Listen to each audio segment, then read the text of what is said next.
Some real quick business before we begin. This Saturday, March 8th at 4 p.m. Pacific Time, I'm going to be participating in the first game of the Old King's Crown Invitational Tournament.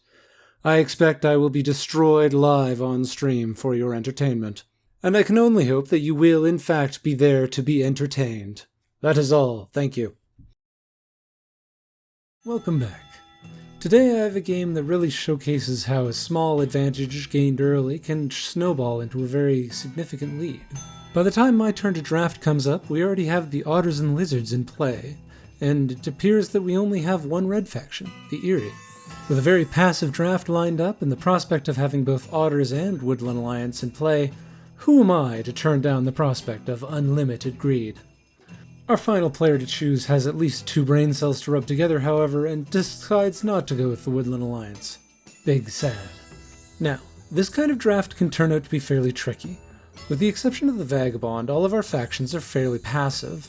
The Lizards are likely to feed the Otters well enough to keep them on track, which means that 3 of us are going to try and passively race, while the Vagabond will probably go for a violence-based strategy. While this kind of situation is favorable for the Despot, there's a couple caveats. First of all, there's far less cardboard on the map than I would really like to have, and while the 3 factions I'm facing are not explicitly violent, all 3 of them do have very effective disrupting abilities that will probably get used on me as the person who will lead out of the gate. Therefore, my prediction for the flow of this game is such. The Vagabond is likely to grab their items and do their best to police me as the leading threat and both the one that has the least warriors in the way of their cardboard. The Otters aren't likely to explode very rapidly, given that they're not going to be receiving a whole lot of funds. However, I need to take the initiative in disrupting them before they can do the same to me. Lizards are sort of the problem child here. They're going to spend the first couple turns probably setting up their scoring engine in the farthest reaches of the map, with several defenders on top of them, and I can safely assume that they're going to use all of their conspiracies to impede me as much as possible. Without the Vagabond's assistance, they're probably going to be a threat to win. I'll need to impede the Vagabond early, fight the Otters occasionally, and maintain enough momentum to beat the Lizards out in the endgame. I have a lot of time to act, but the resources I'll need in order to win this game are limited. Thus, we are in a situation where small advantages compound rapidly. It is for this reason, as well as the fact that Lizards are probably going to try and choke me off with gardens, that I decide to keep Propaganda Bureau in my hand. With everyone's initial turns out of the way, I draw another bird card, allowing me to save this ambush just a little longer. Knowing that I want to be battling regularly, but not too aggressively, I'm going to put it in battle now. With Lizards shaping up for a rabid outcast and Otters unlikely to attack me this soon, there's no Vagabond policing like early Vagabond policing. True to this expectation, on their turn the Otters place a trade post and spend the rest of their actions drawing cards. As the Lizards' turn begins, however, they reveal a threat that I had almost forgotten about prior. They've crafted Swap Meet. As the only other faction in this mix who cares even slightly about the cards they draw, I can expect them to use it on me every single turn, meaning that I need to use this Propaganda Bureau immediately if I want to have it at all. Fortunately for me, they miss, pulling my least valuable card in hand. The T would have also been a bad choice here, as if the Lizards ended up crafting it, the Vagabond would become a very significant problem very rapidly. I do love and admire the Ranger, but this is not the faction composition to be letting them go unchecked. As they play through the actions of their turn, the Lizards also reveal that they have a Saboteurs in hand. This would obviously be bad for my plan to use Propaganda Bureau as an out to Lizard prison, but at the same time, as a bird card, it's also very likely that they're not going to keep it. What is interesting, however, is they don't end up crafting it on their turn. Their choice to hold onto the 3 double clearings on this map, as well as keep a bird card in hand, starts to suggest that they might be following a uniquely digital strategy. They're planning to get their scoring engine online and then provide themselves with acolytes in the long term, which will be annoying for me in the short term, but is less problematic than if they had kept all the cards and simply recruited far more often. On their turn, the Vagabond excavates a second bag after the one they crafted for themselves. This is quite fortunate for me, as they damaged both of their boots and won't be able to move into my hostile space. Doubly so as their sword is the last remaining ruin, and they can't quite frag out just yet. Their choice to craft another boot does not change their recovery time, but it does give them another point. My turn is up, and I have all the bird cards I need for now, so I don't need to buy from the Otters, generous prices though they may be. It's time to craft Propaganda Bureau and start using it to gently police people. I don't want to hold on to this T, so we're going to start with the Otters. With the vagabond a good distance away, I decide to lean into my otter policing a little more and throw a battle at them as well. My only other concern in this turn is putting down a building, so we're going to do that up north. In typical Despot fashion, my build-out on this map is becoming very thin very rapidly, but so long as I can maintain some recruiting, I don't necessarily need to worry too much about losing 1 or 2 roosts, so long as I don't lose too many birds in the process. On their turn, the Riverfolk are kind enough to justify my paranoia by taking out one of my roosts. They do lose an otter in the process, but this switch was accounted for. I do have a small table lead at the moment, but what I'm really concerned about is having the table gang up on me this early in the game. So long as the Vagabond doesn't come take out a second roost, my situation is not all that bad. For their part, the lizards do their best to impede me further by using swap meat, but it seems the luck is not in their favor, as they take one of my less useful cards. I've no plans to craft that League of Adventurous Mice, but having the mouse suit was rather nice. The exchange I am given is a second T, an implicit agreement that I am going to hide it in the decree and prevent the Vagabond from ever receiving one. Message received, loud and clear. This is about as much interaction as the lizards can muster on this turn, as I'm not in Fox and nobody else who matters is either. The real threat the lizards pose is their scoring, which will only accelerate more from here. As their turn arrives, the Vagabond completes their tour of the ruins by collecting their sword. This is probably the least fortunate order in which they could have received these items, and an intrepid vagabond at this point would probably be looking for the clearing of greatest density in which to use them. Our vagabond, however, seems content biding their time, taking out only a single one of my birds. I am more than amenable to this. My turn arrives once more. Seeing that the otter funds are in a rather limited state, and that I could use more recruiting, I choose the path of greatest greed, buying another card and putting it in my recruit column. And following from my mutual understanding with the lizards and the lack of rabbit clearings on my half of the board, the T goes into the move column. But I am nothing if not egalitarian, so let's use that second T to replace a lizard on top of that delicious-looking trade post. With my board presence being not quite thick enough to really go after any military targets, it's probably better that I just farm these points while I can get them. And lastly, given that the lizards have been mostly in rabbit all game, I decide to place my roost in the fox clearing rather than the rabbit. Not only will it make it harder for the lizards to attack me, it'll also allow me more free points if the otters decide to move out of here, which is likely to happen sooner or later. While the bottom clearing would have been better defended overall, I would rather prefer to keep that one available for later, rather than try to fight my way into rabbits sooner. Even with the limited cardboard available on this map, I am doing fairly well, and the table knows it, and is beginning to worry. No need, I say. Everyone knows vultures are harbingers of a good time. I am revealed to be prescient once again, as the otters do in fact move out of their clearing. Unfortunately, it is for the purposes of violence against me. How rude. Their crafting of a false orders would normally stoke fear in my heart, but given that I am playing a fairly light presence on the board, I don't think it's really going to matter. It will, however, prove enormously valuable if we ever have to fight the lizards. During their turn, the lizards initially planned to build out their gardens more, but revise that plan and decide to set up for it more so instead. This reveals their overall intention. They are, at present, set up to be in 3 different clearings with 2 gardens, a situation that is fairly difficult to achieve with the strategy they're currently pursuing, and which in any game presages a very dramatic increase in their scoring. Given that they have both the mouse and fox dominance cards available, they'll be able to score all 3 of those suits very reliably. This is, as they say in the vernacular, the time to be worried about lizards. Dawn breaks to find the Vagabond War engine fully online. Or it would be, rather, if it had any T.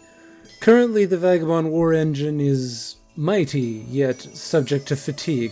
The actions they have this turn are capable of taking out several of my warriors and a roost, but, due to their unfortunate rolls, it's going to take them all of their activity to do so.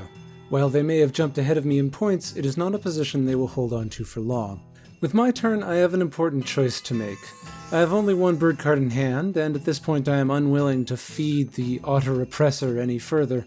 Thus, I must make the important decision of whether or not to put this bird into recruit or a second battle. The former would reinforce my board state into perpetuity, but the latter is more important in containing my opponents, a task that I urgently need to begin doing. With the Vagabond making inroads into my backline and the Lizards developing a very dramatic defensive presence, we must admit that peace was never an option. First on the chopping block will be the Vagabond, in order to deter them from any further violence against me. This will leave my roost in the northwest corner rather exposed, but no one on the board can effectively threaten it without committing quite a few resources. The Otter player is up, and it seems they have wisely realized that it is of no benefit to them to be policing from last place. With the funds they have available, they lay down a trade post well outside of my reach, and then draw as many cards as they can while returning to the river. Of particular note is the fact that the Otters haven't really been crafting anything in this game. Perhaps they fear the Vagabond enough to avoid it, but I think more likely is the fact that their draws simply haven't had enough crafting to keep them up on top of the board. An unfortunate outcome, given how easily they had access to rabbit clearings in this game. The Lizards are up again, and both their Outcast and their swap meet continue to miss, to my great pleasure. Not only do they fail to draw the mouse card they would love to have to score in mouse this turn, but they also fail to draw the saboteurs that would allow them to destroy my propaganda bureau. This suffering is rather minor in comparison to their very dominant board position at the moment. Only I can claim to compete with their situation, however, as time goes on, their defenses will soon outstrip my ability to remove them. My misery means that it's time to acquaint myself with strange bedfellows. The Vagabond is amenable to conversation. Unfortunately, the policing as well as the ongoing drought that I have directly instituted against them has limited their ability to actually act. This is fine, for we have the benefit of time. All I need is for them not to kneecap me in the interim. Elsewise, I would find myself in a situation where I would need to catch up rather than move proactively. To my end, I merely need to maintain a competitive 4 victory point per turn pace. Something that is easy to do with 4 roosts and a little bit of cardboard every now and then. The Vagabond grants my request to keep me at a replacement pace for roosts, and thus the deal is sealed.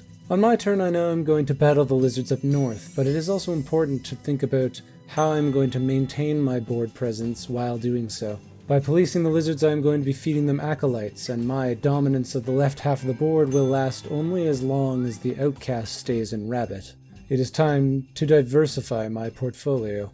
After much deliberation, I decide that rather than establishing a new roost on the right half of the board, I will establish a garrison over there instead. This will split the attention of those looking to police me, such as the Lizards, but will be far less appealing to those like the Otters who might be looking for easy points. This, plus the empty fox clearing I've left on my half of the board, should make it very difficult to prevent me from building. While my battles against the Lizards could have been more successful, I shall take solace in the knowledge that the person who's going to clean up after my mess will be the player in last place. My oracular talents are finally proven inaccurate, as the Otters not only take the opportunity to attack me, but in so doing, commit one of the gravest sins their faction can commit.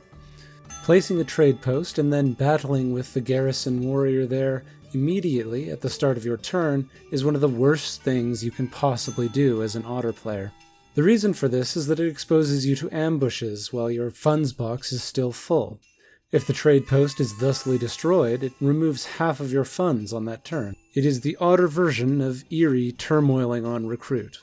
This Otter player does have a bird ambush in their hand currently, however, and while I would have preferred to use my ambush on someone a little more valuable, I may as well take the opportunity to get that out of their hand, since I'll be able to farm them for points easier later. Concerned primarily with preventing me from more easy points, the Otter player spends the rest of their turn ensuring that there's more than one warrior defending their trade post. It is some small comfort to know that their choice to ignore the free Lizard cardboard was one that they thoroughly considered. With only one card in my hand, the Lizards finally get a proper hit out of swap meat, taking the tea out of my hand and replacing it with a bag that I cannot craft. A bold choice given our continued vagabond oppression, but the question remains, will they craft the engine of their own destruction? The answer is yes.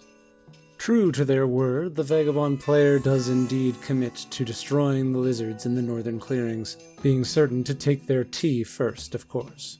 In the meanwhile, I advocate to the otter player that they should craft the coins they have in their hand on their next turn in order to deny it from the lizards who are currently in range of winning. Destroying the lizard gardens has limited their potential, but we still must consider crafting. It is now my turn, and I am intent on doing my part against the lizard menace. Using this saboteur as I crafted earlier, I'm going to get rid of the coffin makers, a card that almost certainly would have secured a lizard victory had it been left unchecked. Even for its oppressive presence alone, I have never once regretted crafting this card. I do take the opportunity to buy from the otters as well here. They've returned some of my funds recently, and I'm going to repay their kindness by propaganda bureauing one of their warriors. Now it's time to become the problem. Through Propaganda Bureau and several move actions, I'm going to establish myself on either side of the table, as well as leaping into first place with 27 points. This great leap forward is accompanied by the news that the lizards lost the cards they need to score as part of their gardens being destroyed. Be still, my beating heart. It appears the otters have not divested themselves of the job of policing from last place, nor have they divested themselves from their ongoing life of sin. Placing a trade post up north and then attacking me with the garrison fund, they incur my fox partisans, and with it, trade disruption and the loss of half their funds.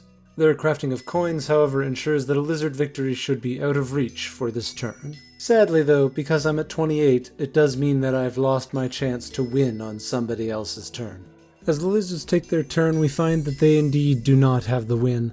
But I would like to take this opportunity to point out just how valuable Propaganda Bureau has been in this match. Though I only used it a handful of times, this card has granted me an almost omnipresent reach over the board, as well as bolstering my limited recruiting, not to mention the fact that it is essentially 1 to 2 extra hits per battle when used preemptively against a defended target. The presence of this card also suppresses the options available to my opponents. The otters could not follow their usual plan of placing trade posts with a single defender, and the lizards had to prepare far more defenders when placing gardens, lest I remove one of them with Propaganda Bureau and take out their cardboard for free. The vagabond, of course, is exempt from these threats, and so we must ask ourselves the age-old question. Do they have it on their turn? My undefended roost in the northeast is an easy first target for them, but to my surprise they choose to strike it with their crossbow rather than battle it for the extra point. As they move down to the center clearing, their swords are used to clear out my lone bird as well as a pair of otters, leaving them, ultimately, at 29, with no hammer available to craft. While there was a number of routes they could have taken this turn that would have seen them to victory, but their course was sealed with their first battle against me, as they would no longer be able to redo their actions. This sort of late-game fixation is a threat that none of us are immune to, but in the immortal words of Waterman's Law, I am under no obligation to help them win.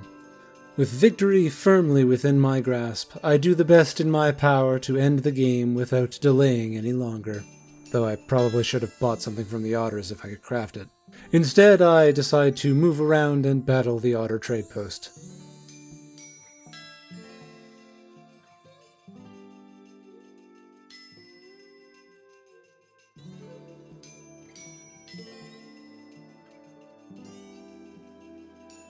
And that's an EYRIE game. Thank you all very much for watching, and as ever, subscribe or don't, I'm not your dad.